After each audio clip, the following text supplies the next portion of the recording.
Flosstube. It's been a while. But I'm back, and I have been working on stuff. In fact, I have a finish to show you. I should probably do my blue girl first, just because she's still here. I haven't been away for that long. Let's see. All right. Here she is. I've continued to work on this section right here. This is about a page. I'm done about 2/3 of the colors. I just have the lighter colors to fill in. Then there's that. I have a lamp here. Let's see. Nope, that does not improve it at all. Okay. So, yeah, here she is. Here's the top, like her forehead up kind of area.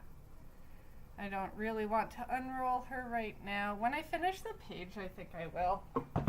Because then I'll be 3/4 of the way done once I'm done that page. So, there's that. Yay. Okay, finishes. I have a couple. I've been doing I did some Blackwork. I think I showed you the jars that I did last time. But I did some smalls as well. I'm thinking of making these into really small art jars. I think this one's my favorite. But I was on a Blackwork kick, so I did some. As you do. And then I finished my chickens. I'm pretty sure I've shown you these before, but now they're all done. They haven't been washed or ironed yet. But thanks to the Q-snap, they aren't actually particularly wrinkly, so they still should probably have a bath, I'm thinking.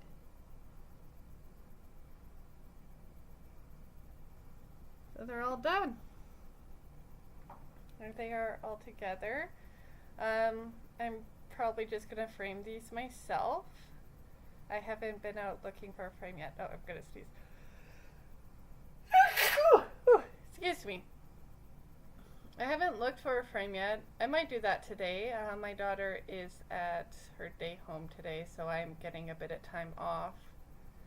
But I may just play computer games and not do very much. So there are my chickens.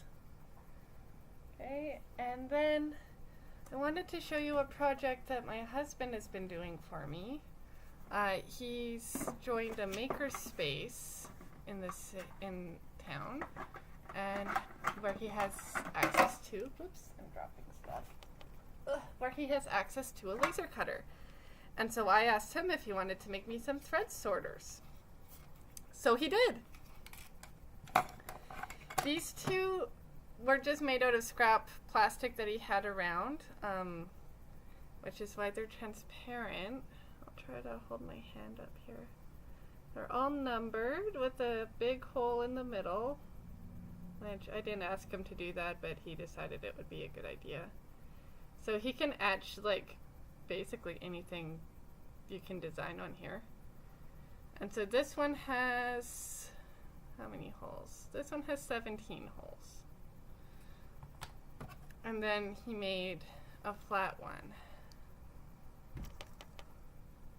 which this one has 18 holes. So they're pretty big. I haven't put any threads on. Once I finish the page on Blue Girl, I'm going to transfer all of my threads onto sorters. And then he made some out of wood, which I like quite a bit better. And it's got the scorch marks. I love that. I think it looks really cool.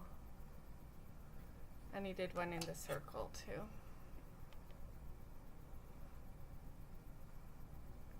So these are for sale. If you want one, let me know.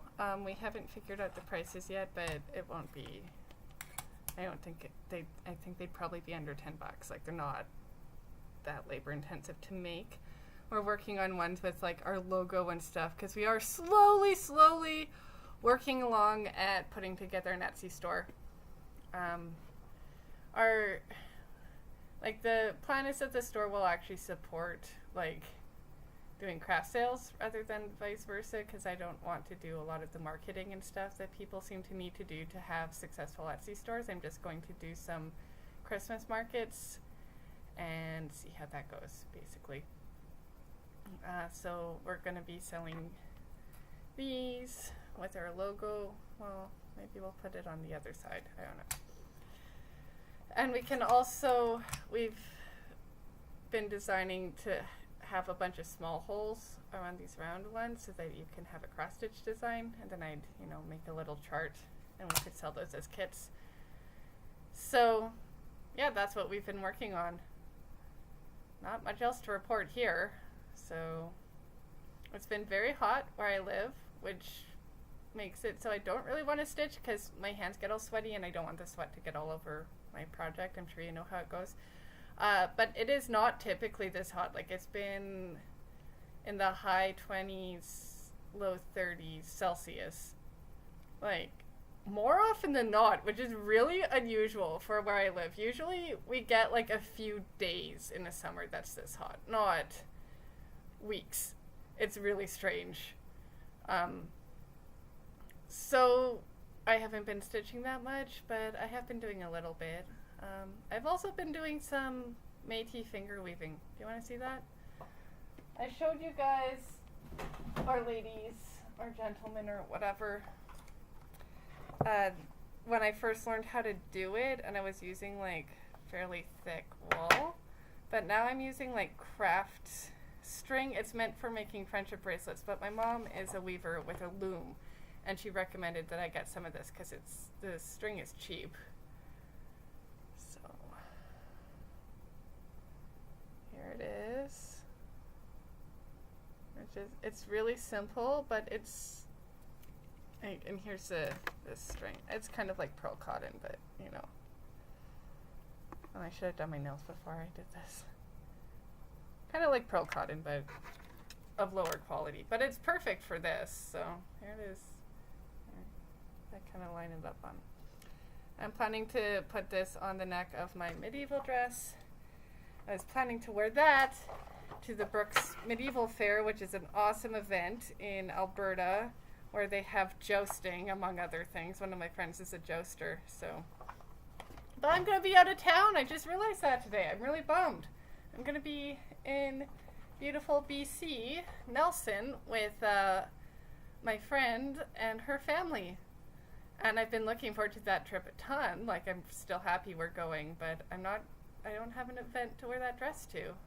There's also a fair I'm going to next week called Days of Yore, which is also in Alberta.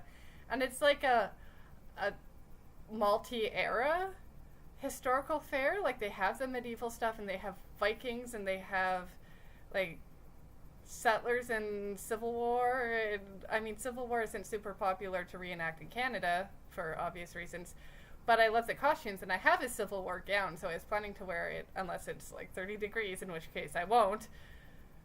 So we're going to that. But I guess if it's really hot out, I could wear my medieval dress because it's linen, and it is not nearly as warm as a hoop skirt.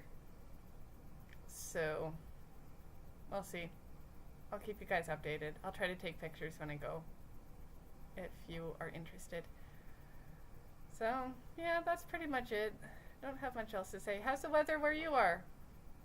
Where I live, the weather normally changes very quickly, although this summer it hasn't been. So people here talk about the weather, and it's not just like an awkward small talk thing. Like, it's an actual like topic of conversation. But let me know how the weather is at your place, and do you know what I'm talking about when you're stitching when it's hot? I don't have air conditioning because, like I said, it historically has never really gotten hot and stayed hot like it has this year. So, do you have air conditioning? And do you not have air conditioning? I'm more interested in hearing from the people without it, to be honest, because that is me. And I guess I have been rambling for long enough. So have a good one, and I will see you next time.